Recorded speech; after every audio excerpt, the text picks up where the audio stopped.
Hi, everyone, and welcome back to the Stay on Your Bike podcast for episode 8 with none other than Jeff Steber, the founder of Intense Cycles. I'm really excited about this podcast because Jeff was a huge part of my racing career back in the day when I was racing downhill, dual and all that kind of stuff. And yeah, he was really good to me, and I was very honoured to be able to ride for Intense Cycles back then. I think we had the best looking factory team. Hard to argue that there's any better looking factory teams even today. So let's get started.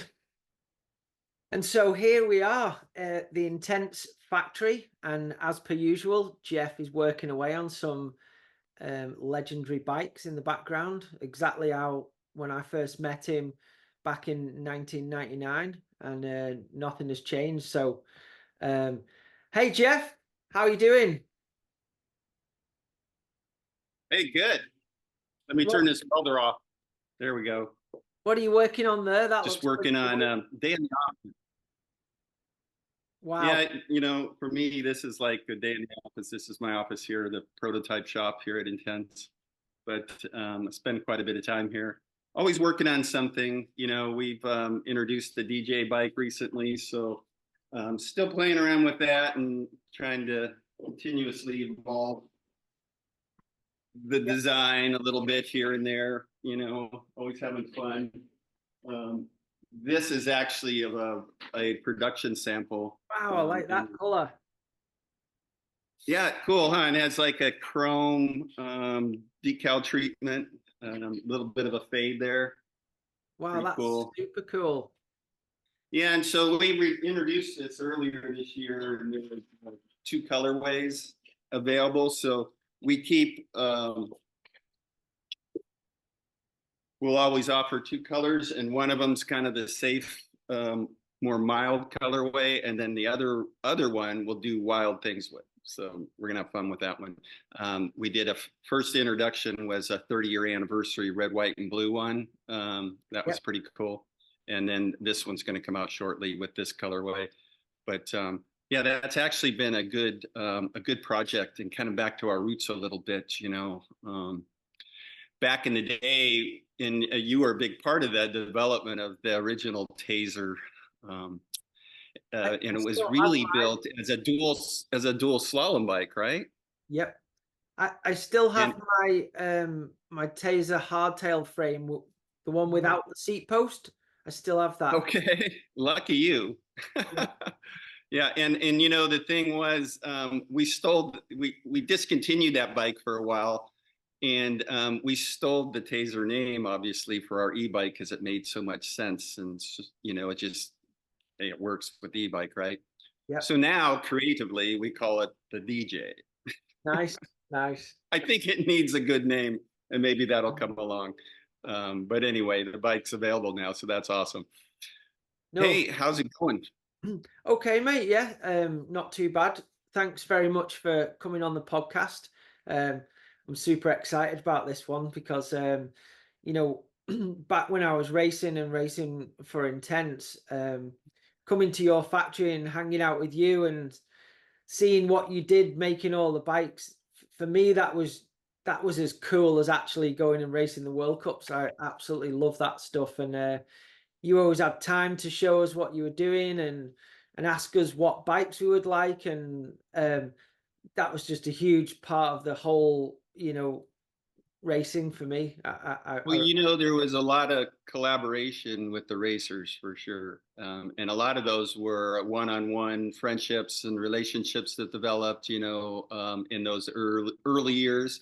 But yeah, going way back with you and Jonesy, with that Kawasaki program, and I should have broke it out, but I have one of those green Kawasaki green M1 frames here. Wow. Actually. Yeah, it's kind of in the museum, so to say. Yeah, that was obviously one of the coolest bikes I've ever had. Still, obviously on social media and stuff, like people that kind of, I guess, follow me are from that era, and they always say, that was the coolest bike I ever had. It was really good. I wish I still had one. Yeah, But kind of a magical time in the in mountain bike, specifically downhill racing and stuff, I would say for sure. no, 100%. And then, obviously a couple of years later, sort of the era of this jersey I've got on, like 2001, 2002, when, Chris was doing amazing results on the M1, and, we had those bikes. That prototype bike you made us with the seat tower, and you Yep. had a little carbon piece with the graphics on that velcroed onto the frame. That was the Fifth Element shock era. Yeah. Some shock technology that we jumped on initially, and yeah, those were full on like F1 style race bikes for sure. Yeah. I mean, I remember getting that bike and the custom Fox intent. Side story, Greg Minar actually won his uh, first world championship title on basically a version of that bike that we had badged for Haro when he Yeah, was on that program. Yeah. yeah. The 2003 when he Yeah, it won. was like a production version of that bike. Yeah. Yeah. That bike was so cool. I remember some of my friends back here. I went out riding on that bike. We went training one day, and they just literally couldn't believe how cool that bike was. It was I have one of Kavarik's here. If I planned a little better, I probably could have had it to show. But yeah, cool. there's a pretty rich history of racing and kind of intense, humble beginnings um, in a couple of containers, 40-foot containers out back, stuffed full of prototypes and race bikes, you name it. Someday the dream is to have a full-on museum of all that Wow. stuff. It's pretty interesting. Yeah. That would be so cool. We have bits and pieces, scattered around the factory here and offices and stuff, but it's only a small sampling of what there is there. Yeah. I mean, I dug out this jersey from our Wall of Fame. Had to put that in the background there. That was a cool jersey, that one. Yeah. I was trying to find one of the full-on one-piece skin suits and the photo of you wearing it. Yeah, let's keep that one hidden. But I do remember, you got us those made, and as far as a skin suit goes, they did look cool. The full.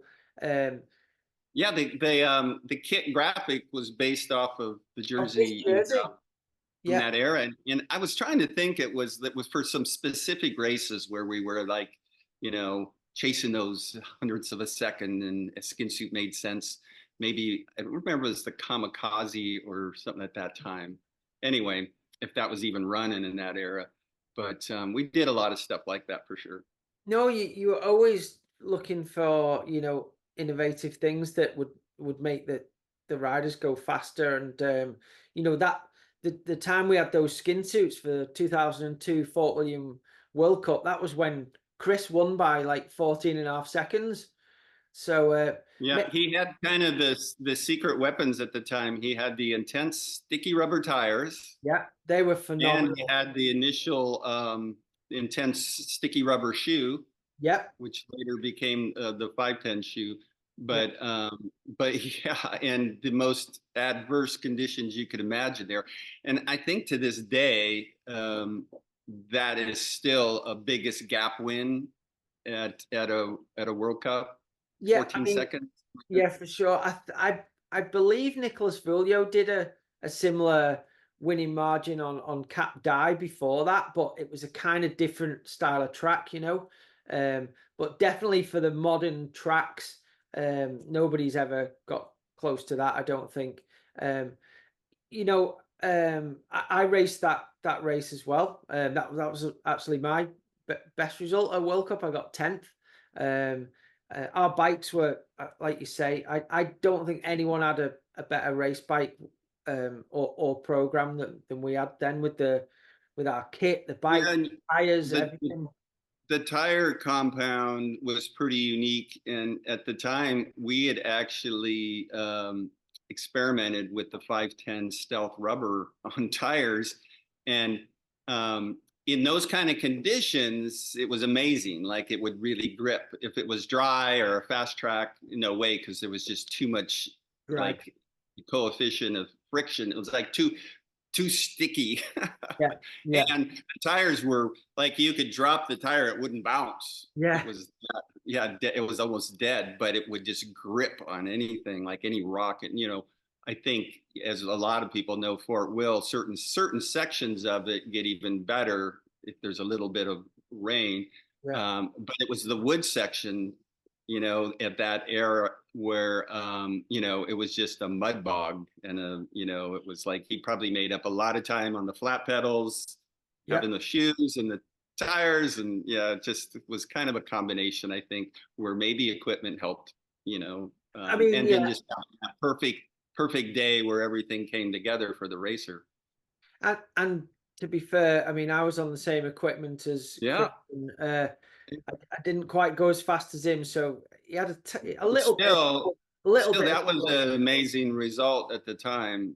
Yeah, I was super happy with that, and like I say, um, as a racer, at that time, I didn't think anybody else had any better equipment than us, and as a racer, that just gives you a confidence on top of your normal trying to build your own confidence with your riding and stuff. But I thought we had the best looking team, the best bikes, the best tires, everything I thought was the best, and that is such a big help to somebody when you're racing. And then obviously Chris getting those amazing results, it just Yeah, boosts.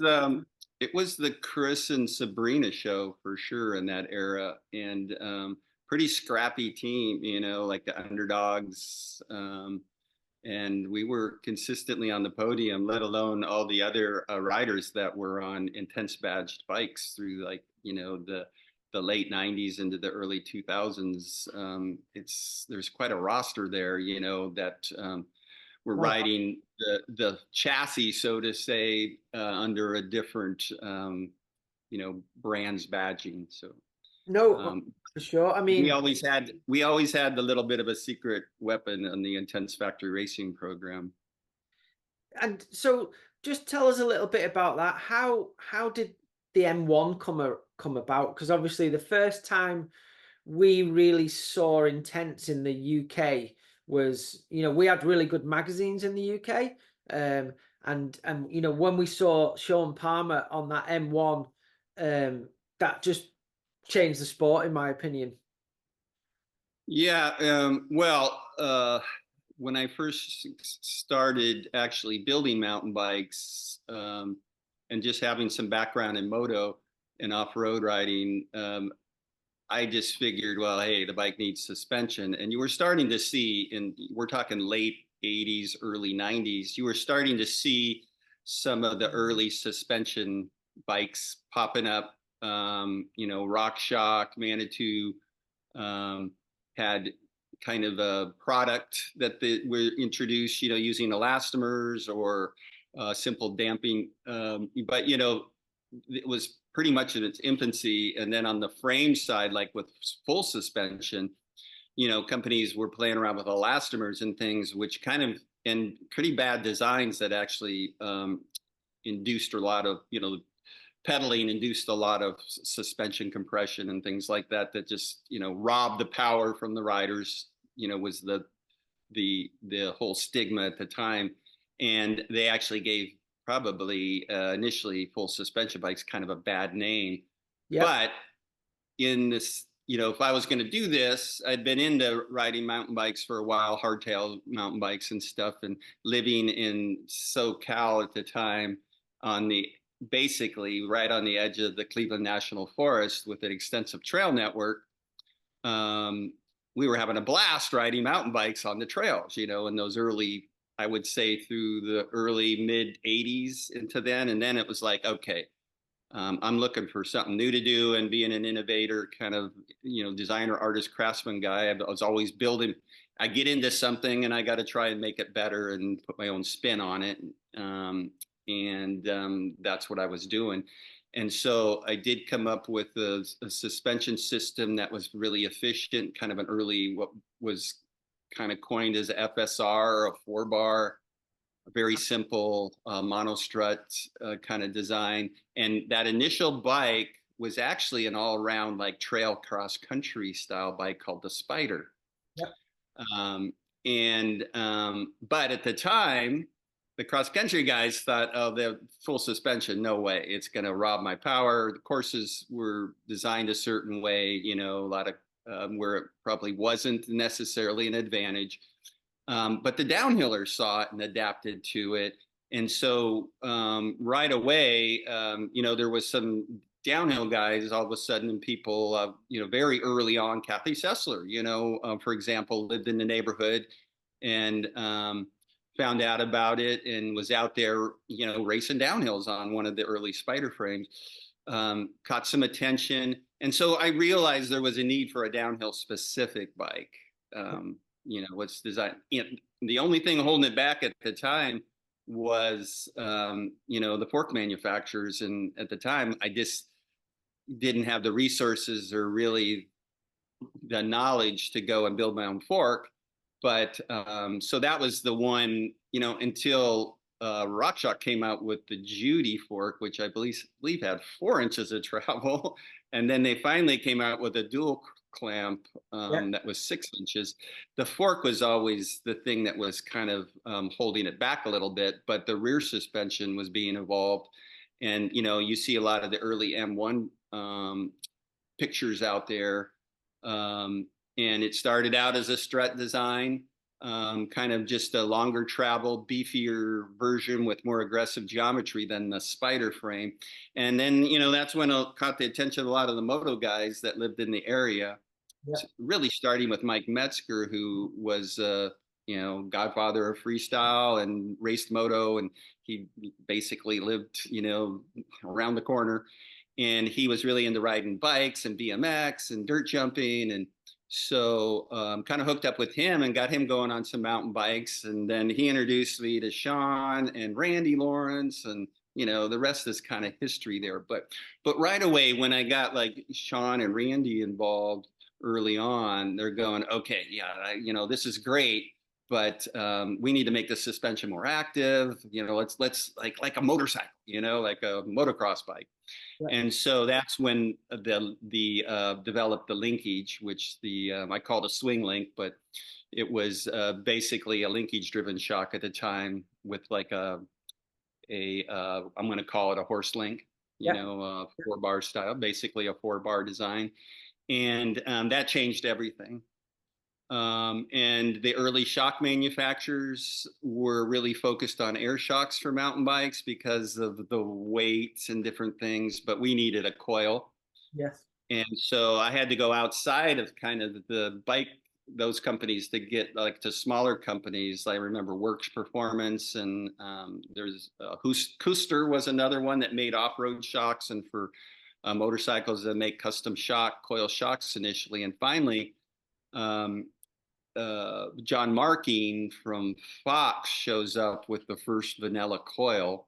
Wow. And we mounted that on Palmer's bike. And that was the first, I'm trying to remember the exact year, but he won the Big Bear Northern National on that bike. And we just basically bolted up that first coil shock from Fox at that event. And the rest is history there.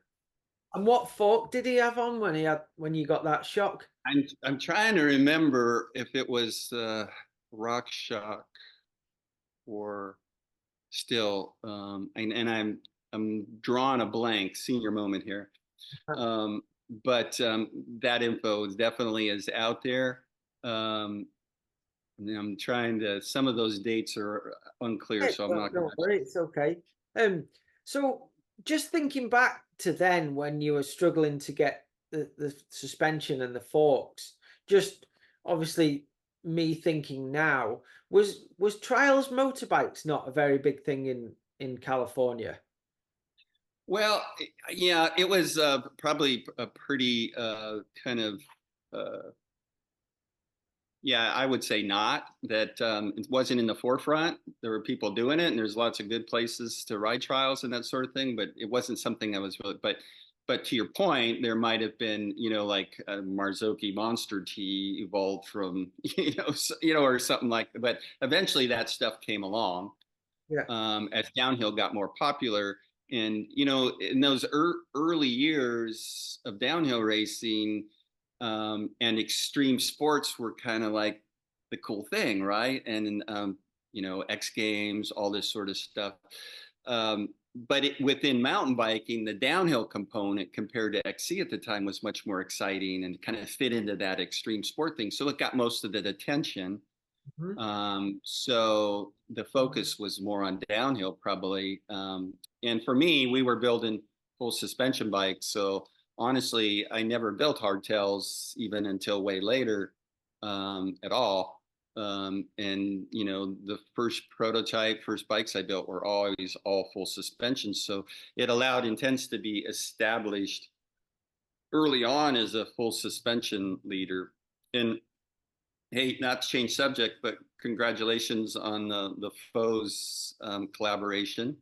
Oh, yeah. And it made me think of that because at the same time, Brent is this. He's an innovator. He's a craftsman. All this, and he was kind of doing the same thing based in SoCal too. Yeah. In that same era. Yeah. And really pushing the boundaries on in downhill racing and design and all that sort of thing. Yeah, yeah. I remember when I, rode for your team, and the Foes had a really cool team with and they had awesome bikes as well. Um and yeah, I always that was probably the other brand that sort of drew my attention in the most to got me excited about other bikes that were out there. I really didn't wasn't too bothered about all the other brands at Yeah, all. well, in that era, it's like the little guys that, were really innovative and they didn't have any corporate restrictions or anything. And so we were trying stuff and experimenting and listening to the racers. And we were so focused on that, and that was definitely, Brent. And even more so to this day, I think Brent still is very true to that, philosophy for sure, which is super cool. But and there wasn't an even playing field, and that's why at some point when downhill was so like it was the attractive sport within mountain biking that got the media coverage and stuff. Um, and all the big brands wanted to have downhill teams, but they hadn't developed really the specific product for it, Yeah, And so that's where it led to like, well, they're going to put their name on an Intense in one frame because at the time it was very polarizing, this bike, and it didn't hurt to have some, like Sean Palmer, this really unique bike design and frame with this gregarious, outrageous character that like could ride the shit out of anything, with two wheels, four yeah. wheels or whatever, Or speed or that snowboard slid or on snow, So it didn't hurt and that helped to get a lot of like attention. But that was that era. It's a lot different nowadays. And even, there was a point where the technology caught up and actually it's probably harder for the little guys now to catch the limelight so much in some ways. And but we are seeing it a little bit again with some of the homebrew stuff and like Nico with his projects with frameworks is pretty cool. Um, you know, um, Cheers to him for that because that's how it starts. Just fueling the fire and the flame, the ideas. And there was a point when Nico was on the IFR program with Aaron Gwynn, and he was always a very curious guy in the sense of wanting to try things and getting the most out of his bike.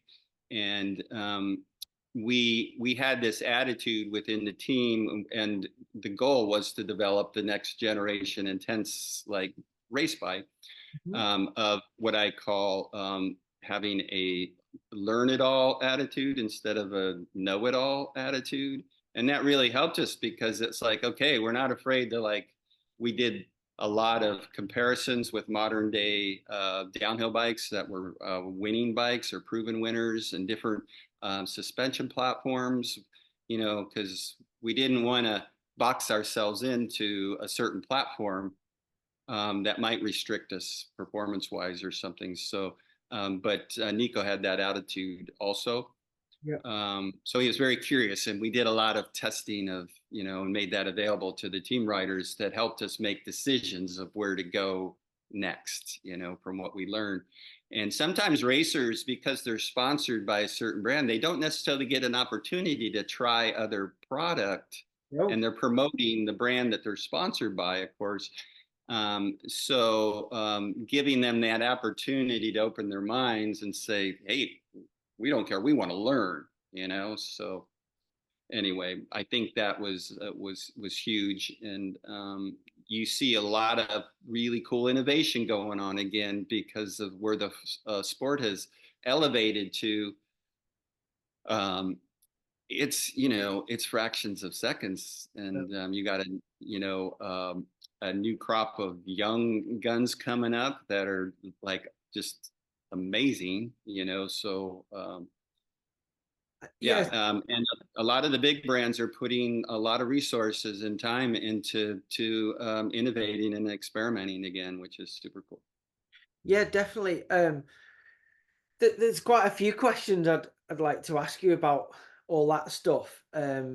Obviously, when I rode for your for Intense and Chris and the riders then, obviously we used to ask you to do certain things and change the head angle or whatever it was, and the bikes always seemed amazing. Um, what kind of what brought you to needing to start from scratch? So, like when you had the Intense Factory Racing team again with Jack Moyer and those guys a few years back, and you had and then you brought the Carbon M29 out. You had the Alloy M29 that they were racing on, and getting really good results. Jack was, got second, I think, at Fort William. Um, Yeah, so that was the debut of that bike, and it again, 29-inch wheels moving into downhill from 275. Um, and we probably would have been well, the bike was ready, but the at the time our fork sponsor didn't quite have the fork ready yet, the 29-inch DH fork, so it kind of delayed us maybe one World Cup to launch the bike. But right away, the first debut, yeah, he ended up on the podium with a really good run. And then later there was the carbon version that we developed, that and the first there was one race before the World Championships in Cairns that we were able to break it out under Jack, and then I believe that World Champs he took the bronze on that prototype bike. It was just all flat black. But yeah, so we were starting to look at a little, and a lot of it had to do with we had a long running relationship with Santa Cruz, and we were the sole licensee of BPP technology. I remember that. Um, so you know that for one kind of kept us within a certain platform, although both Santa Cruz and Intense evolved it along the way, and we worked. It was a really good collaboration, and made a lot of friends, and those guys were great. Um, what a great brand to collaborate with at that level, and the people themselves really solid, and the engineering team. So really good stuff. But that patent expired, and it kind of allowed us a little more freedom then to, try new things, and a, a, a little more room to move on and try other things. And so that's why I said there was that internal attitude, or to develop more of, again, a culture of innovation within the product development team, for sure. And was that uh was Aaron Gwynn a big part of that? Like, did he feel like because obviously he'd rode a lot of different bikes, did he feel like he needed to change that bike up, or was that your decision, or was it like a joint decision? Well, there again, keeping an open mind, and we went through some internal changes along the way, different things kind of behind the scenes. But that opportunity to work with Aaron and Nico at that time, 2019 ish, yeah, 2019. And we had the bike, the M29, and it, like, Aaron, they liked the bike. It worked well. There was some sizing issues and some little things. Um, and initially, I remember the first World Cup that year with the team was Morbar, Slovenia. And I do believe, I think Aaron qualified really high. I should know this. And then he actually did good. He had like a fourth or a sixth place, something like that, or was on the podium or just off on that one on the M29. But but he was struggling with the size. And then we went to Fort Will, and it's kind of like a deja vu. It just happened with Nico and the Frameworks project, where their bikes got stolen. That happened with the IFR team that year. Yeah. Race bikes got stolen. Um, and there was just a lot of weird little things that happened that season.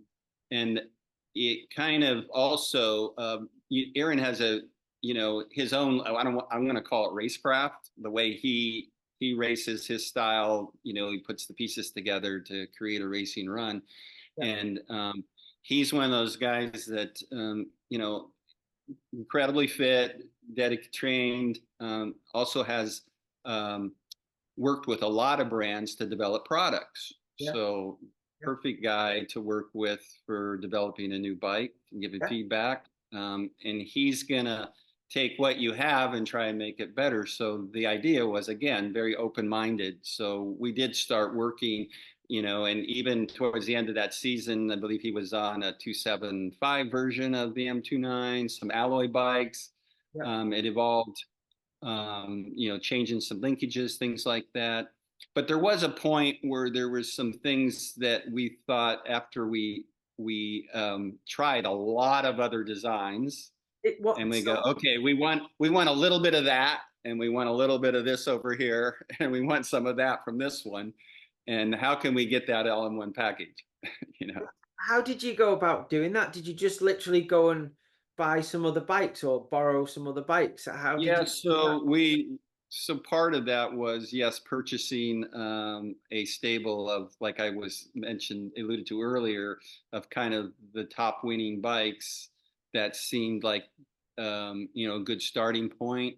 And they all had different, from a simple 4 bar to a 6 bar to 6 link to a single pivot, high pivot, linkage driven, all the, I mean, I'm sure you did quite a bit of that with Nuke Proof, because you were involved in product development too. But that said, yeah, and then each bike had unique characteristics, and but some were a little limiting, and so trying to get the right characteristics. But one of the things, if he was designing the bike for Aaron, he is super fit, has like his core strength is amazing, and he's one of these guys that really uses the bike to gain forward momentum by pumping and using the areas of the track to maintain and gain momentum.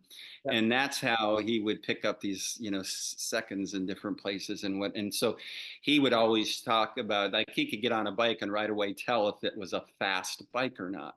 Sure. And there were a lot of designs that absorb that energy in different ways and maybe don't transmit it into forward momentum as well, type And of things. what So we learned a lot on that, from that angle of it. what bikes did you like try that seemed like they were good race bikes? And what bikes? Well, it's pretty obvious at the time it was the demo, which the Loic and Finn have had huge success on. That latest demo design. There was the Common Sol V4, which was a kind of a classic high pivot, a lot of rearward wheel movement, and a lot of success on that bike. A more simple 4 bar like the Trek Session with the mid-high pivot, Yeah. um, Canyon Sender, which was kind of closer to the demo, I would say. Yes. Um, so if you look at where the M1 evolved to now, it's a little bit of, it's kind of like a demo and a session, but with a a mid pivot. Yeah. It's a four, it's got the horse link, so to say. Yeah. Um, it's really a 6 bar design, So what but 6 bar and a 4 bar?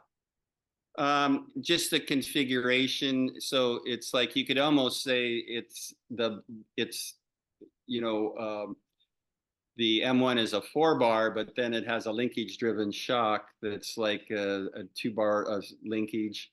So, but um, they're kind of independent of each other.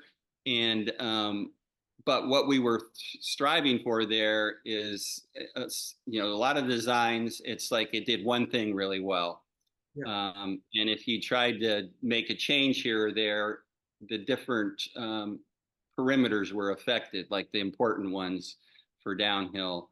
Anti-rise, wheel path, anti-squat leverage ratio. So we figured with the 6 bars was kind of the minimum linkages to be able to isolate each of those and optimize them. Okay. And the way the linkage that drives the shock, for example, you can totally play around with leverage ratio without affecting the other perimeters, for example. Yeah. And the shock on that bike moves actually physically even moves very linear. So it's not even rotating hardly on the bearings or the bushings, I should say. And that was one of the reasons on that bike we felt like we didn't really need to put needle bearings or something in the shock attachment, or bushings and things like that. But it was just a really, and then the first bike we experimented with had a pretty high pivot, like close to what the say the Common Sol V4. But it was kind of a one-trick pony bike, and we found it was a little too high, Yeah. and a little too much rearward movement. And the thing people don't think about is, with these high pivot bikes, especially the extremely high ones, that there's so much rearward wheel movement that the wheel has to move back forward just as far into the bump force, you That's know. um our And engineer. so it gets a little tricky, right? There's a happy balance Yeah. like that you have to be able to meet there. And then the bikes tend to the dynamic geometry, that's as you're riding, the geometry varies so much from as the bike gets longer, Yeah. especially in corners or compressions and things like that. So I almost like, there's static geometry and dynamic geometry. And the one that's really, really most important is the dynamic geometry. But people, when they're looking at, okay, this is going to be my next bike, they're only like looking at the static geometry, Yeah. and, so there's probably a better story to be told on particular bikes. And so, some bikes might statically, and I know we always got this because the VPP bikes in our designs, they always looked like the BB was a little high, but you run 30% sag. So it's like, it's like you gotta, and Yeah. so people right away go, oh, the BB's too high, Yeah. Yeah. So anyway. And the So your new M1, which looks amazing, it looks to work really well, and everyone I've spoken to who's ridden one really likes it. How much different is that from the original M1, like in ride characteristic, would you say? I can't really answer that, but they're years apart. And, you know, I guess and it's funny because I've kind of always wanted to do this because I have a lot of the parts and pieces laying around here, like head tubes and monocoque shells, is to actually make a first or second generation, probably second generation M1 with modern geometry I'd and love you to modern do that. components. Yeah, but it would be kind of fun. And if it's a well-designed four bar, it probably would do really well. Might have to tweak the linkage a little bit, but even in its stock configuration, it probably would do okay. Yeah, because obviously there's a ton of different designs out there at the moment on the World Cup circuit. Your bike, you've got, obviously Bruni's bike always looks like it's stuck to the ground. I think that's hugely down to him and Jack's long-term relationship and having the factory Öhlins tuned suspension. Um, but then you've literally got, you've got like a forbidden bike with a super high um, you know, pivot point and idler, and you've got the common Sal, they're always tweaking their bikes. And then you've literally got Nico's Frameworks bike, which to me looks like a Turner afterburner with modern Oh, geometry. And Acer's going just as fast as You everybody else. know, so it is really interesting right now, and I think it always ends up boiling down to the rider on the right day. The rider is the pilot is a huge part of that component.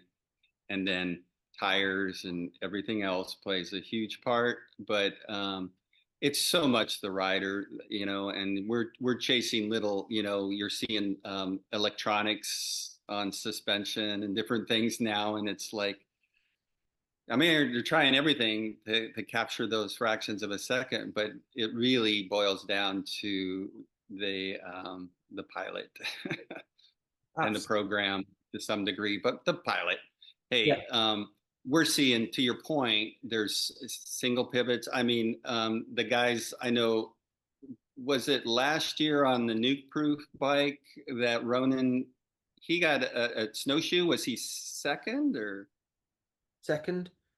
Yeah, and that's a pretty simple design, compared to some of the other bikes, and with good geometry and a good kit. But you're seeing that. You're seeing there's not, one dominant bike. There's some dominant riders for sure, and there's Yeah. always going to be that. Yeah. Yeah, definitely. But that's what makes the sport interesting as well, isn't it? With all the new bikes coming out and the new designs and everything else. That's all super exciting. Um, but do you think, like for you, because you've been in doing this for so long now, as is it totally different now in this era than it was back in, the intense factory days of the early 2000s, or is it fairly similar to you with just new parts? Um, I'd say it's quite a bit different. Back then, and like I alluded to earlier, those, the early, mid, late 90s, early 2000, there was a big gap in the technology. Yeah, Um, Granted, it still came down to riders, but the technology was like all over the place and was advanced. You know what I'm saying? It was more, I think, of a determining factor sure. than. And Nico uh, Boyos had a lot of early success in a unique bike design at the time with a high pivot. That whole Sun Chipe team, at the time was a superstar program, and they had a really unique bike design. They hadn't quite figured the idler thing out, but they had the high pivot, which made the bike maintain momentum really well and on the rough tracks.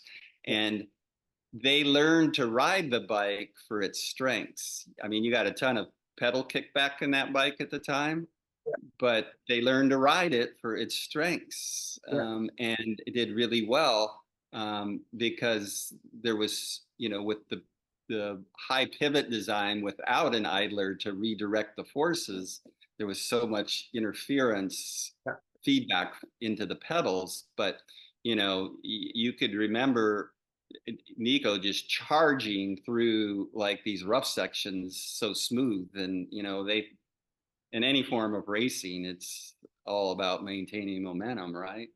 No, for sure. And I don't know if you remember, like, I don't know if it was just Nico's style, but he used to pedal a lot sat down. He had his seat quite high, and he'd do all his pedaling on the, I guess, the smoother parts of Yeah, the. you charge into the rough sections and just kind of almost coast through them Yeah, because the bike would maintain momentum better. It would be so. What would happen if you're trying to pedal through that? There'd be a lot of. It would actually, if the pedal force overcame the bump force, then you're restricting the suspension, and the other way around. If the bump force overcame the pedal force, it was kicking you. yeah, You were feeling that movement in the pedals. yeah, Anyway, but yeah, so there was a lot of big gaps in yeah, technology. And then really the early M1 was just playing off of uh, nothing really new, but just bringing a well-crafted linkage system into the bike design that was more active, and a coil shock, and just evolving the geometry and that sort, and then a really stiff chassis, that sort of thing. yeah.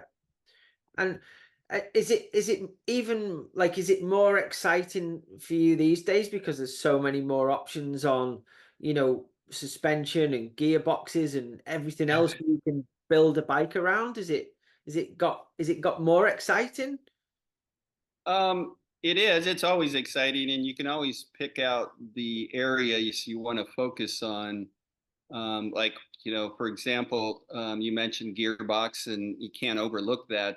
The gearbox is, and specifically like working with pinion, they've come a long way.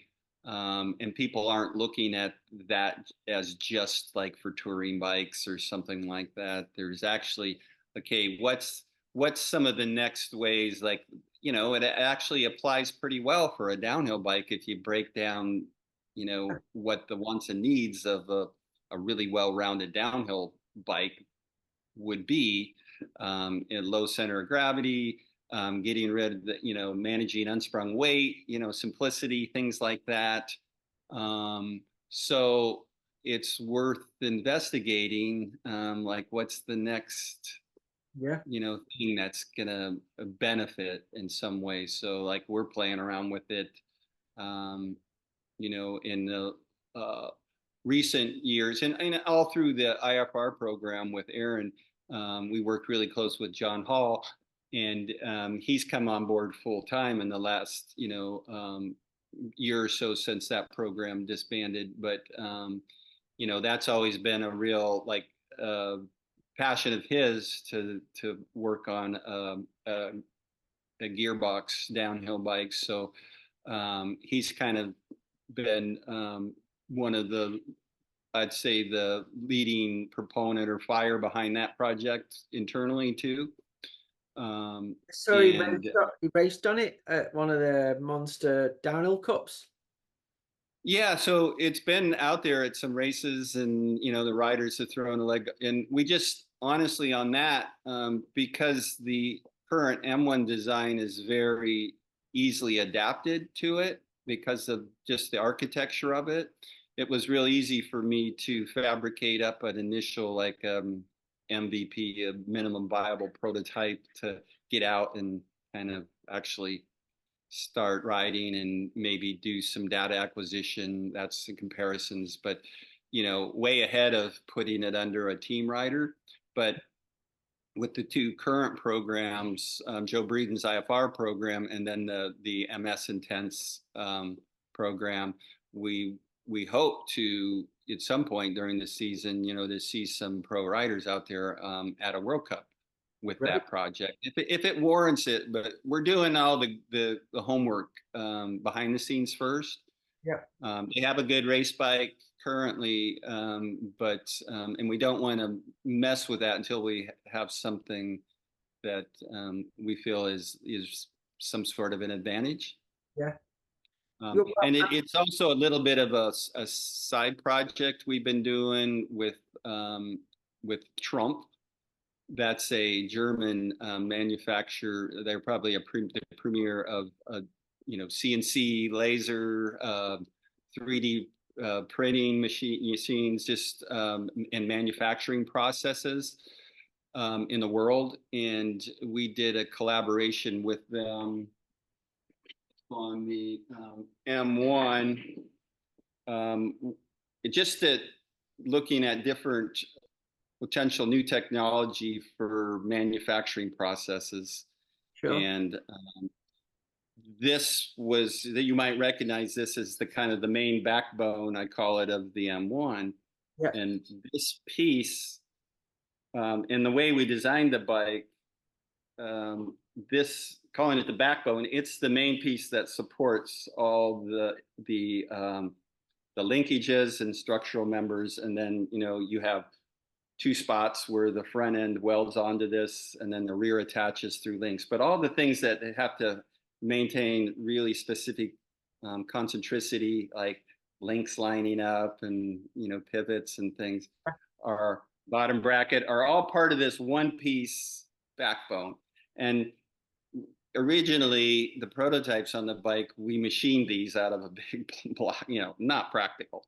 Yes. So for production, it was broken into two forged parts, and then they're welded together. But the idea is we wanted to really make it so we got to work it with Trump.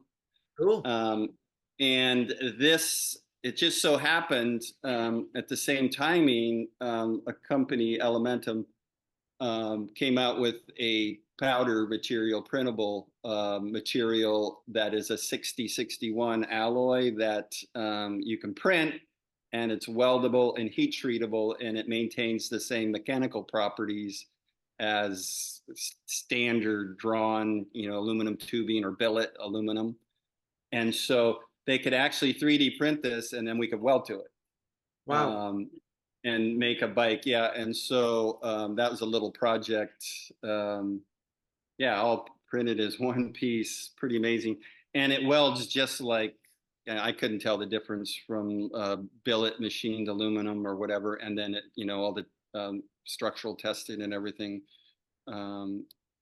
It's just, and so it's very, very new. They've had aluminum printable materials before, but they weren't to the point where you could reliably weld, or they weren't as structural as like I would say billet or drawn aluminum 6061. So that was kind of a big jump, and so it really makes stuff like this feasible in the future. And when they print these, they do 4 at a time. They could probably do, if they had the machine set up right, 10, 12, 20 at a time, and in a fraction of the time it takes to machine, or even have forged parts made in 2 halves and then machined. Sure. So it's just a process. And this is the kind of stuff I find pretty exciting these days.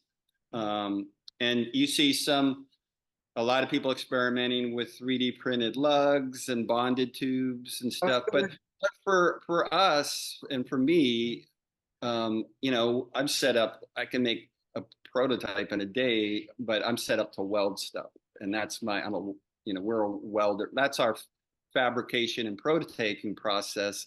And especially when we're making an alloy bike, this bike behaves just like the production bike, the prototype. It's not like, the process itself just works better with our process, of welding. And it's very structural, so. What's your take on the way the Atherton bikes and the pivot bike are, that's not a new thing again. I had a GT bike in 1997 where the thermoplastic and the plastic. Yeah. So Yeah, that's been around a while too. It's just applying it in a different way. And that's what's really cool right now is people are trying different processes and experimenting. The Atherton bike's actually turning that into a production product with success, and kind of the robot bike concept. Um, that's really interesting. You know, I don't know how cost effective it is in the long run, but as a small boutique brand, and they've achieved huge success on the racetrack and stuff. So, I mean, they're doing all the right things, right? I mean, It's yeah. really interesting to see. Um, but like I was saying, for me, in the intense process, the welding, I'm still welding prototypes, and using that fabrication technique because it works for us. That said, a lot of an intense bike is aesthetic, the ID, the industrial design. You can kind of see with the M1 that we've just made a jump into kind of a new visual look. And then in the next couple of some of the new product you'll start seeing coming from Intense, model year 25, you're going to start seeing this new industrial design aesthetic that's Cool. being driven by that bike and again some of the trickle down effect from the downhill project and what you learn there, what we've learned in those ideas kind of trickling down through the whole bike line. You'll see some new suspension platform layouts and things like that happening. Yeah, Oh, so brilliant. it's really kind of a super exciting time here right now, especially for the product development team. And there's, every day there's some new 3D printed parts coming, or we do a lot of just, 3D printing with just plastic materials and stuff for prototyping, visual validation, and design purpose and stuff like that too. And we just do that internally. But that whole 3D printing process as a designer or for a product development team to have access to, where maybe we'll move to my desk and I can show you some more stuff. Definitely. That'd be really interesting. Is that cool? Do you want to? Yeah, let's do that. Okay. So, along the way, I might show you some stuff Okay. like that, right? I was always, I always absolutely loved coming to your building and looking around. It's so cool. Wow. The Area 51. Nice, nice. I like that. Um, Well, you've yeah. So, also got you've got an intense race program that's linked into Mulder and Scully, so I can see why you've got that place. yeah, right. Um, so this was Eric Carter's. Oh yeah, Race. remember? And we were talking about that earlier. The subframe. This is the same chassis that Greg Menard on. It was a Haro bike then too. This one said Mongoose on it at the time, but that was actually Eric Carter's. Just answer me a quick question on that stuff, Jeff, because obviously you've got Eric Carter's Mongoose there, Brian Lopes and Lee Donovan rode a Mongoose badged up Intense. John Tomac rode for Giant on an Intense. Like those guys were getting paid big salaries. Did how did that work with you? Did you just basically give them frames, or did the companies buy them off you? I gave them frames and they had to have the Intense logo on them, and then yeah, I kind of worked with them out at the races and stuff too. But hey, here's that gearbox bike. Wow, look at that Prototype. thing. And then we got a couple of there's John Hall, I and then we have Byron here from the engineering team. I mate. They're always working on stuff here in the shop. This is a production M1. Yep. This is a expert model, so it's Okay. a lot of bang for the buck on this particular build, and What it's does in the that raw retail finish. for? I couldn't tell you. I can't remember. So the expert versus the pro.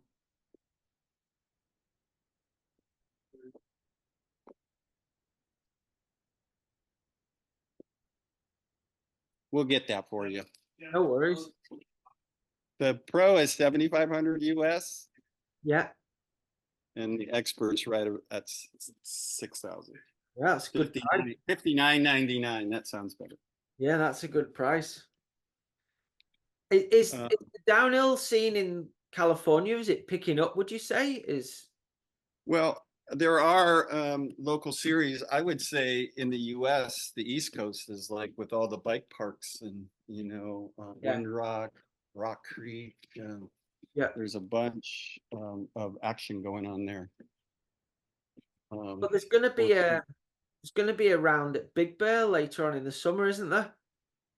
Um, I think you're right. Check that Wow, monster out. look at that.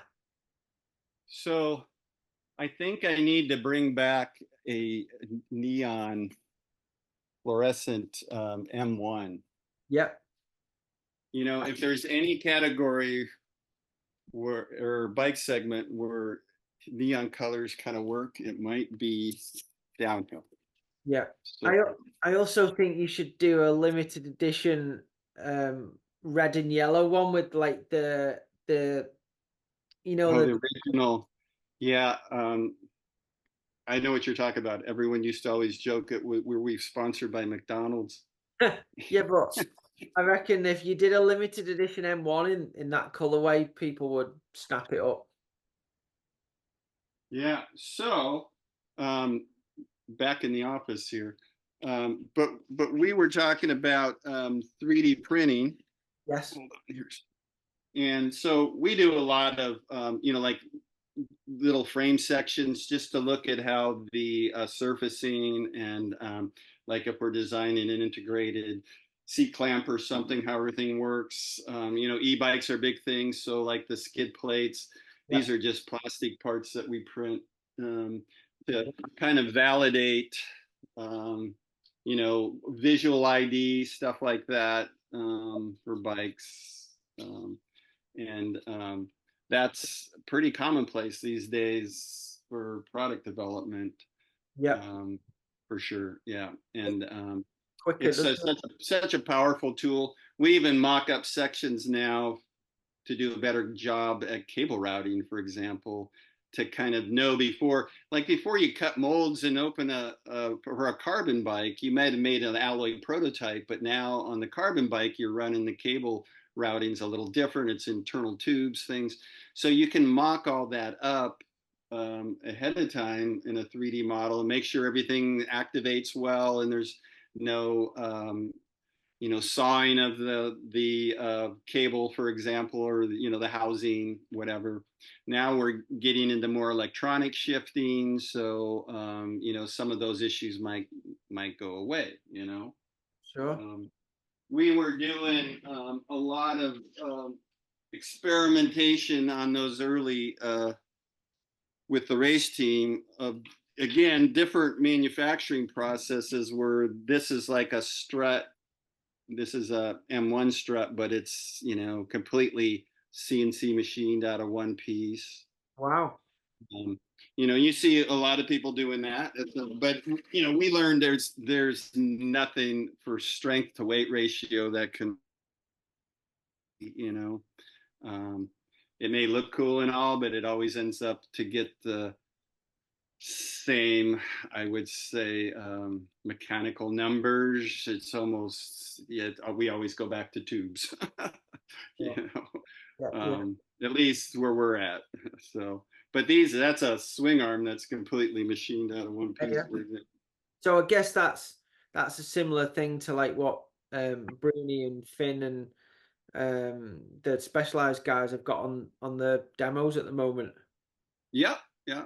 Yeah. And there's some smaller brand production bikes and stuff that are using, it's you know, um, it is, like I said, it's really cool because there's a lot of different processes being used and people experimenting, out there. This is like explaining how that backbone system works as all one piece. See all the main suspension components and even the shock attaches to this. Yeah. And So then there's just the down tube, the top tube welded onto this, but that main supports all of that structure. This is a this is all just 3D printed and some different plastic materials. that's brilliant. And what's the reason behind? Do you think obviously a lot of companies are doing it again? They've all gone back to kind of aluminium for downhill bikes. Do you think that's because they're just easier to make and change rather than ordering a mold? Um, yeah, that's part of it. You'll you'll probably see a carbon downhill bike from Intense for sure. Um, I think there's a place for both.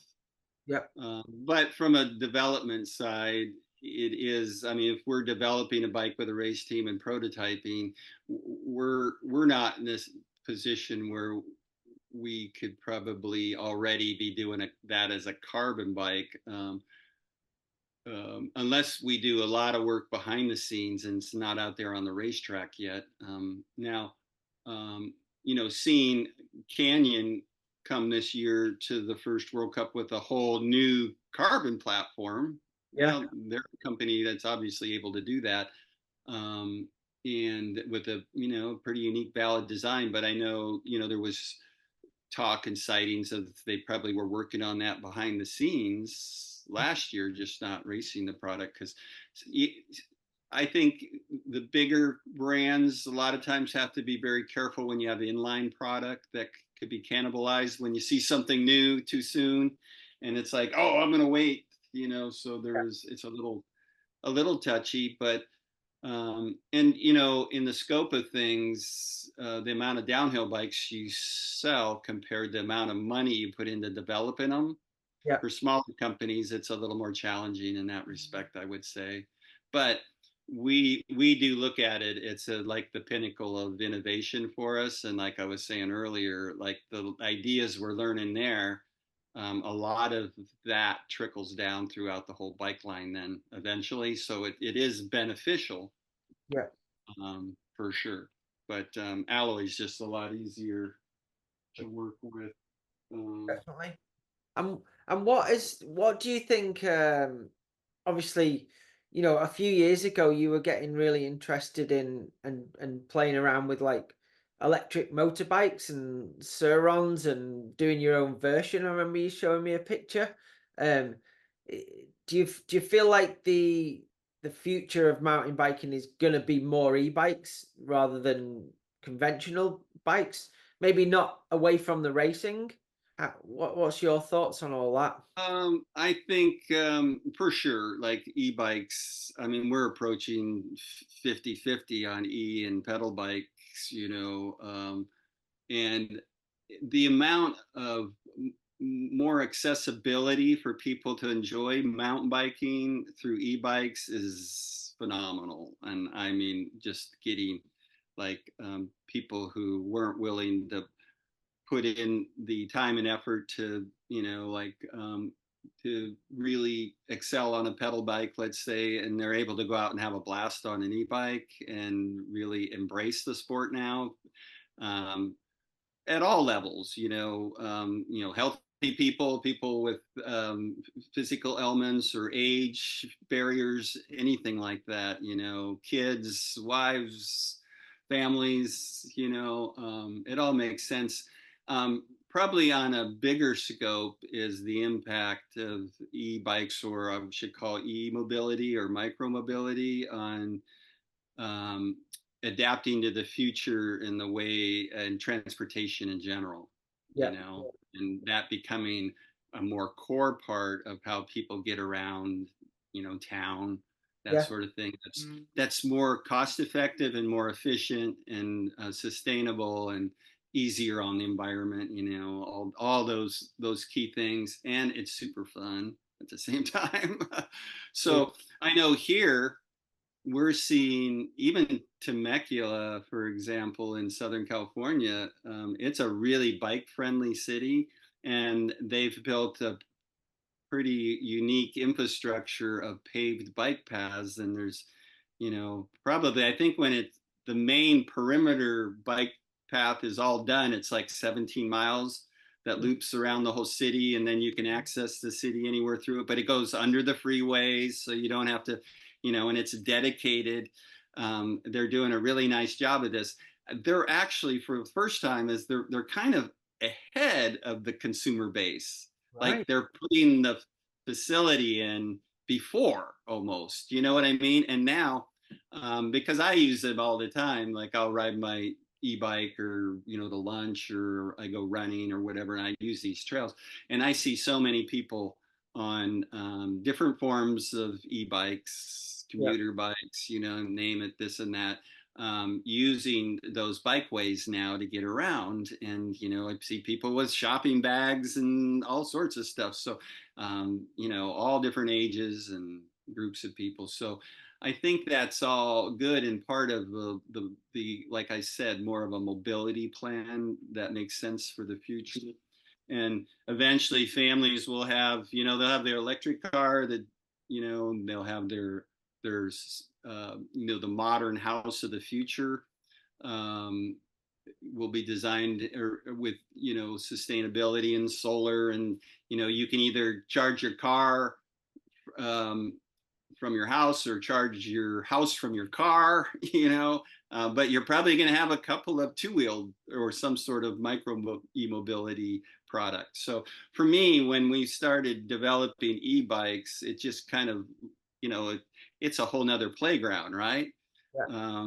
And the curiosity behind it, I wanted to just learn more about it. And of course, then I was playing around with, okay, well, what's this look like for a motocross bike or riding off road or a commuter motorcycle? So I built a bunch of, like it was more a part of that learning process. And I have one commuter motorcycle that I built from combination of an Alta motocross, the Redshift bike platform, and a KTM Super Duke that's fused together All right. and made a really bitchin' like kind of commuter street fighter naked bike style electric bike, that I could ride around town, and it's super fun.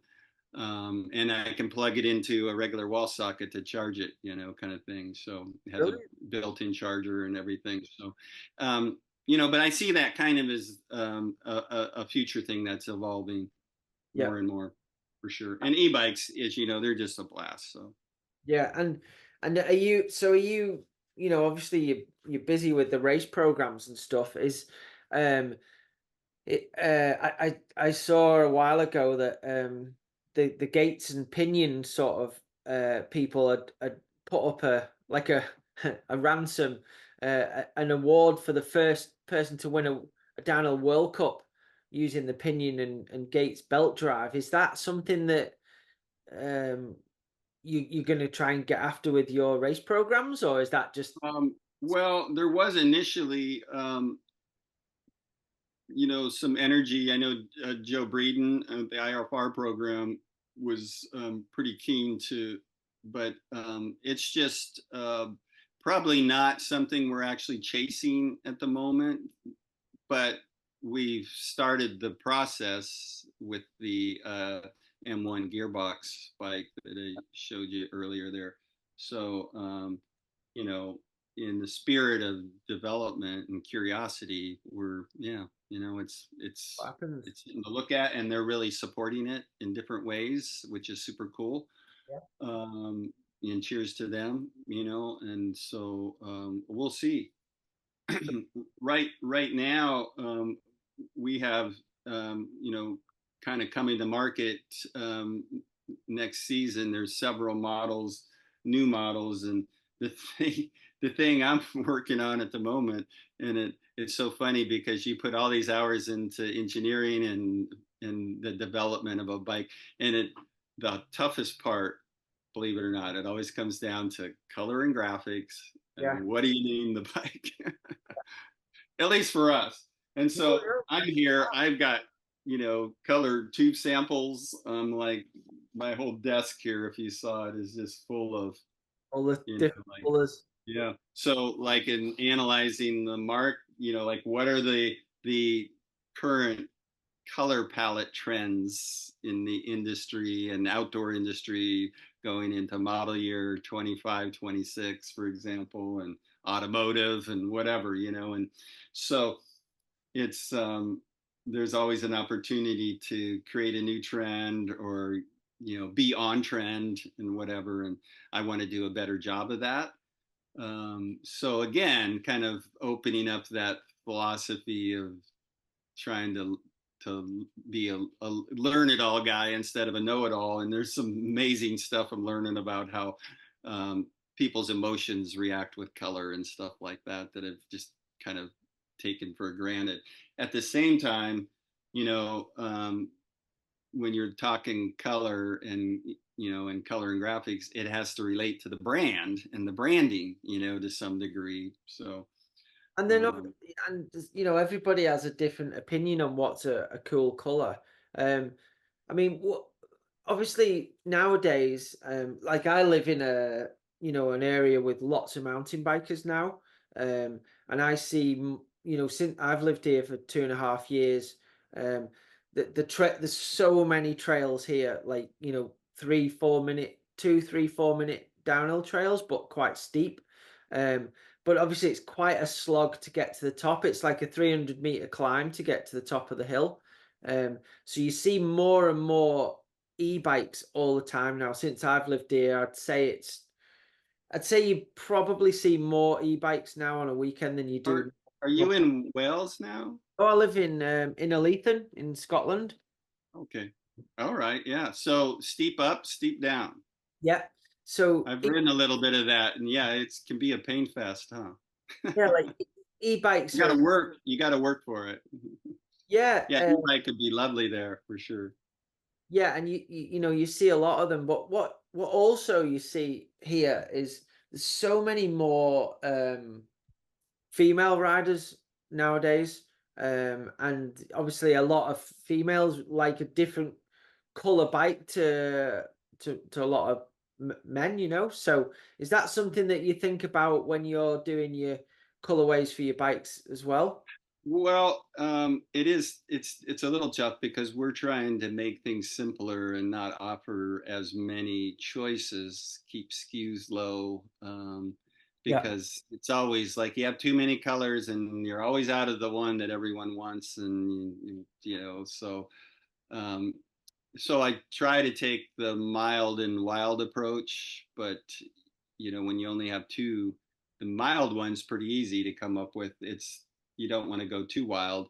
And if you're looking at some of the current trends, and even with some of the pretty core brands and some of the smaller, really core brands, I would say, I mean, the pastelly minty greens and light pink colors and Yeah. stuff that I see that seem to be popular. It's like I struggle with that a little bit personally, but I have to always look past my own personal bias. And is that work with the Intense brand, even though they seem to be popular colors these days, So, but yeah, it's like, that's a challenge. It's a challenge for sure. And it's so funny because, I don't know if I ever hear podcasts people talking about colors, but it's a Oh, big part. It's like there's some crazy percentage. It's like 98% of consumer decisions are based initially on color, definitely. and the visual. It's a visual thing that creates an emotional response, and that might trigger that customer to actually investigate the brand a little further. Yeah. So I mean, there's a quite a science to it all. Yeah, and so anyway, interesting. But hey, it's funny because I was just looking around my office here, and you probably remember this T-shirt, right? Yeah. Yeah. Definitely. That that actually was from the Intense Chain Reaction team era.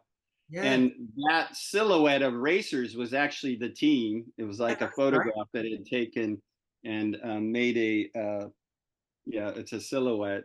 But that's actually the team. You could probably pick out who they were if Yeah, you I can. at, at the time.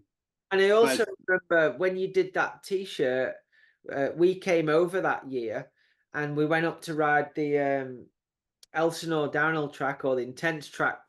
Yep. And that was the first time I rode a 29er when you had the 2951, is it? Was it? yeah, it was the 951 with 29-inch wheels, and yeah, I built a couple of those at the time. And that was about 2009, Yeah. maybe. And the thing was, it was just a little bit. Everyone loved that bike. It was a little bit ahead of its time for like the forks and tires and wheels Yeah. kind of thing. But definitely during that era, like That's a, this yeah, was man. a wild shirt design from the It time. was. It A lot was. going on there. Yeah, it was. I can't remember who did that design, but over the years running the team, there was always a different person that got the job to Yep. design the team jersey. Hey, it looked good in the electric blue bikes. I remember that. Yeah, they, Yeah, and the team stayed at our house. I remember you guys were up there and kicking back around the pool or something, and you called me up going, Jeff, there's a rattlesnake. It's massive. yeah, it was. And it was a big fat guy, who's been around a while. But yeah, it's not something you probably normally see at home, but No, was pretty regular in our neighborhood. And usually get about 5 of those a year on the property somewhere and have to relocate them or yeah. yeah. But That's that's pretty the scary. yeah, and Dave was with you. Yeah, Rest in peace, Dave. yeah. And I remember the day you called me up. I just got to say this. Jeff, Dave clogged the toilet. What do I do? Not surprising. And I'll tell you what, Dave and Rory used to wind each other up really bad. Do you remember Rory Yeah. Cunningham? Oh, yeah. And I remember Dave, Dave always had these crazy tales and knew everything about everything. And he was leaning over your fence, looking down to like the avocados and that big rattlesnake. And he was going, oh yeah, telling us all about it. And Rory sneaked up behind him with a stick, poked him in the back of the leg, and he nearly shot over the fence. I can imagine. Yeah, it's funny. Good But stuff. yeah, good times, and yet I've got to say, you and Jen were always super accommodating and made us all feel welcome, and so thank you very much for that. Well, thank you. And like I was earlier, we were talking about the original and how we got to know you on the Kawasaki program with Steve Jones, and that's kind of when I initially met the Jonesy too. And I just ran into him at the Taipei Bike Show. What 6 weeks, 7 weeks ago, something Huh? like that. And he's still at it. He's always super friendly and accommodating and Yeah, got good stories. Yeah, what a guy. good. But we're lucky that I still have. I mean, I hear from Maddie all the time, and Jack and Dean and all those guys. I actually get to work with Bernat quite a bit. I was just looking through some of. I'm working on the Wall of Fame of jerseys, and there's one for you. Yeah, yeah. Look at that. Yeah, That's from cool. That's Intense GoPro yeah, program. yeah, And yeah, Bernat has been instrumental over the years, and what a guy. yeah, Um, and he still works with Intense on a marketing level yeah, and some product testing and that sort of thing. We're lucky enough, but I've always had the best time when we visit our subsidiary in Barcelona. yeah, Yeah, and some of those friendships go way back, and they are for life. yeah. So it's through this That's industry, we're pretty lucky on that aspect. Kind of tough times right now in the bike industry and over the last couple of years coming through COVID and post COVID and supply chain issues and just changes in um, you know, the market, that sort of thing. Industry overstocked with product. It's kind of crazy time and to navigate. Um, but we'll come out the other side. Yeah. Things are looking to normalize again, I think. Hope so, yeah. Sure. And do you have some obviously you've got some new models coming out in the near future.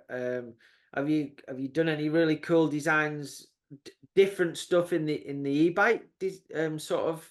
Well, um, as you were alluding to earlier, and asking if you could show some of the stuff you saw when you were here, which not yet, but yes, we're always working on. And again, we did some really cool prototype experimentation with different platforms for e-bikes, and also learned some stuff that we're applying a little different, like the kinematics on e-bikes Yeah, to optimize a little better. Because for one, when certain perimeters become really important, you're generally putting a lot of more torque from the motor. You're like, if you're doing a steep climb or something, you're probably gonna that's when you would use boost, which changes the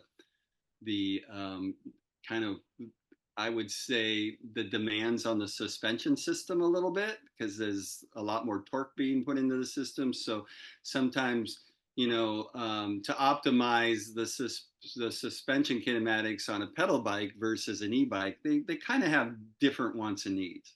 yeah, definitely. Sure.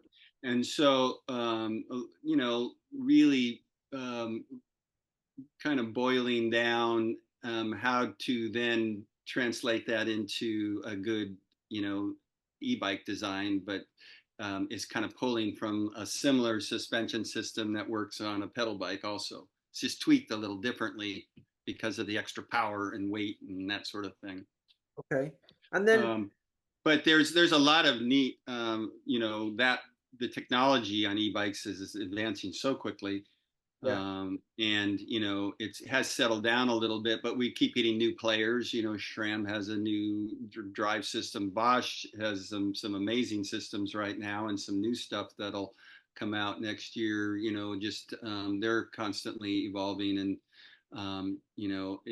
it's not just Shimano and Bosch anymore either. There's a lot of other players that are making really good systems, yeah, and it's starting to spread out where you have distinct segments of e-bikes now, from like e-enduro, e-trail, ESL, or EXC almost is, and there's different drive systems that um, will accommodate every one of those. yeah, So eventually, it doesn't make it easier on bike brands, especially smaller brands, because you got to have a full complement of pedal bikes and e-bikes. yeah, yeah. No, oh, you know, yeah, the resources to do that and everything.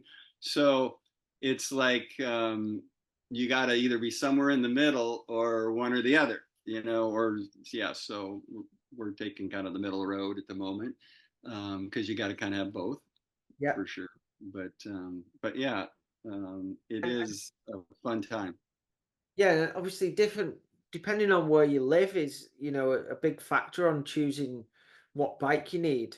Like Yeah. where I live now, you could basically, if you had an e-bike downhill bike, it would be a phenomenal tool for where I live. But then obviously other parts of the country and that bike wouldn't be very useful. So but there's Yeah, so and so there's that lower powered, smaller battery, but bigger travel bike. That's a pretty specialty segment, but it is one. I can think of the specialized. I think it's the Levo Kenevo yeah, is yeah, the one, yeah. maybe, or they have a model. There's a, you're seeing that a little bit more and more, but it is a very specialty segment. So um, probably the most important one to hit the nail on the head is the trail categories for sure. That's the kind of the most, same with pedal bikes. That's the most well-rounded, the biggest probably you know, for consumer sales and that sort of thing.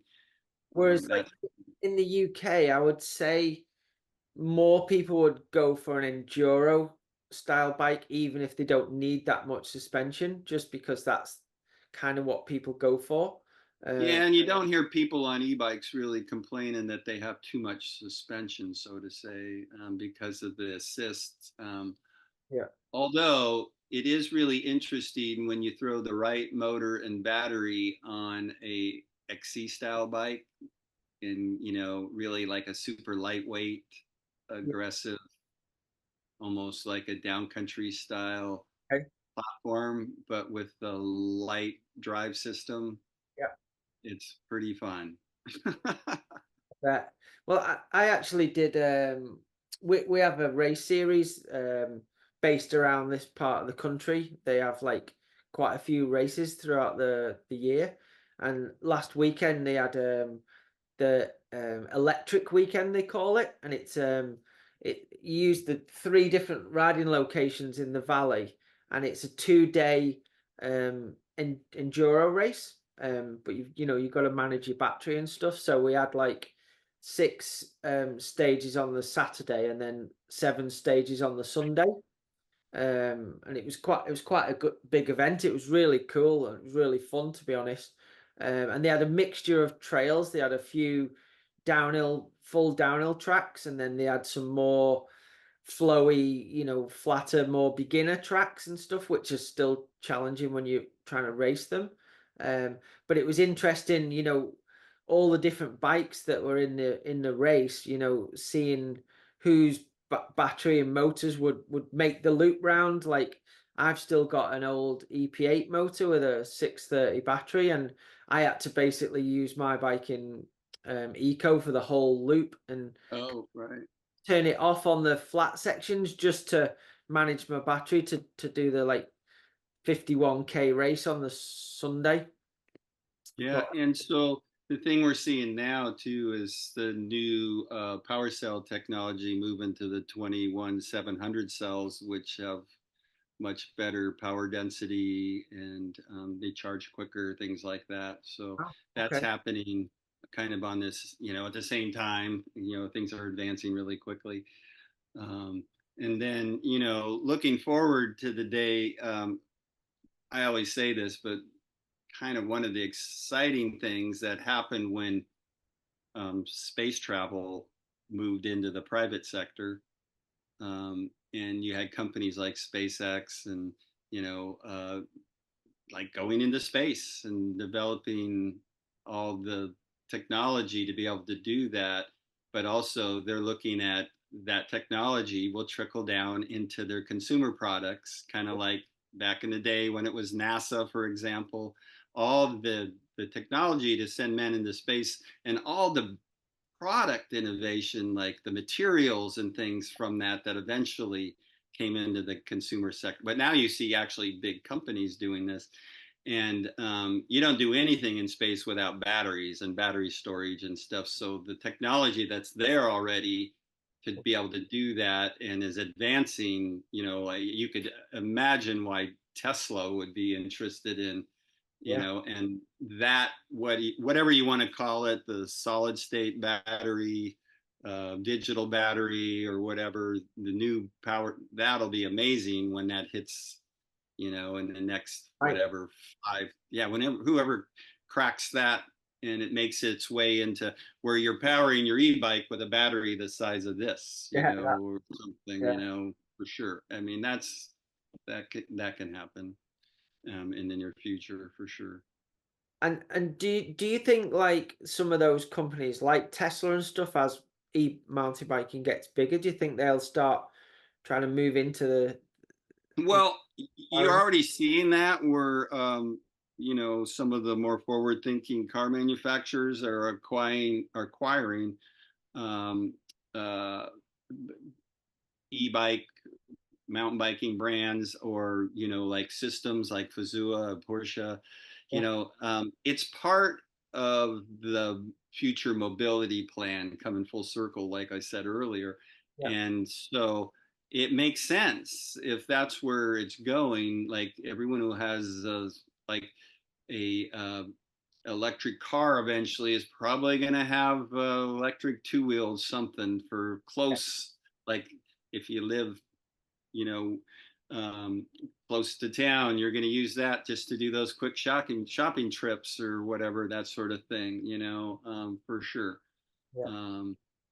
Um, so they see it as part of, they're in the transportation business, so Yeah. it's part of that for sure. So the smart ones, I think, are really looking at that closer and closer. And there's been some early on innovation, and kind of like pe- companies that were a little ahead of the curve on some of that, and they've disappeared because they were just a little too soon. Yeah. Yeah. But but yeah, it's exciting times in that respect for sure. Yeah, I mean, as that stuff gets better and the batteries get lighter and more powerful, I mean, if you think about World Cup downhill, you could have you could have way more venues, and you'd just be able to pedal your downhill bike up to the top, and then you race run. You don't need a chairlift or shuttles or anything else. Yeah, I mean, we're seeing here on the East Coast with a lot of the bike parks that don't have that aren't lift operated. I think is the same in the UK where you have some sort of a shuttle trucks and that sort of thing, and it's very effective and it works well Yeah. um, for sure on areas that aren't ski areas but have the vertical, and are open to trail building and that sort of thing. It's happening. Um, I'm running a little tight on time, Yeah, no, and that's we've covered some really interesting stuff. I think people will love it, Jeff. And yeah, I really appreciate your time because I know you're busy, and I could go on chatting to you about bikes all day, as I probably used to bore you to death back in the day. But yeah, thanks so much for showing us we around. didn't even get around to this one. Oh, look at that thing! No way. Well, I mean, Chris has been a definitely a long termer and done so much for Intense and vice versa for him. He's just a phenomenal bike rider, and he's part of Intense, isn't he? Yeah, for sure. Iconic, goes way back, but we had a lot of good times with Chris for sure. Yeah, a couple of wild nights. um, Probably more than a couple. I Um, think but I think yeah, it might be fun to continue this. yeah. I'd I love know I'd love I to know get you're just back getting on. started with your podcast, and it's pretty casual, but honored to be Well, one of your first guests, and I'm pretty stoked that you're doing it, and it's really cool seeing you with your daughter with Maya there as your audio tech in the background. That's pretty cool that you guys have a working relationship. You can do stuff like that together. oh, she's That's I'd be lost in my whole life without Maya. All right, that's great to hear. And it was really fun meeting your whole family in one place on your recent trip to SoCal. Yeah, we really And enjoyed it. It was great. yeah, So yeah, well, again, thank you.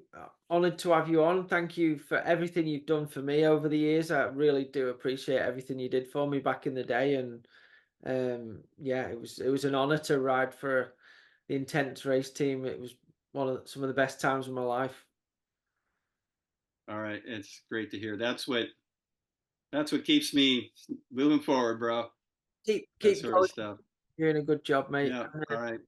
oh, love See to you, the Nige family. Yeah, and I'll see you again. and Maya. Cheers. Cheers. Bye bye. Okay, well, I hope you enjoyed that. If you did, please don't forget to like, comment, and subscribe. That helps us with the podcast. That was a really cool one for me to do with Jeff Steber there. And I hope you all enjoyed it. And please tune in next time. And thanks for listening and watching. See you again. Cheers.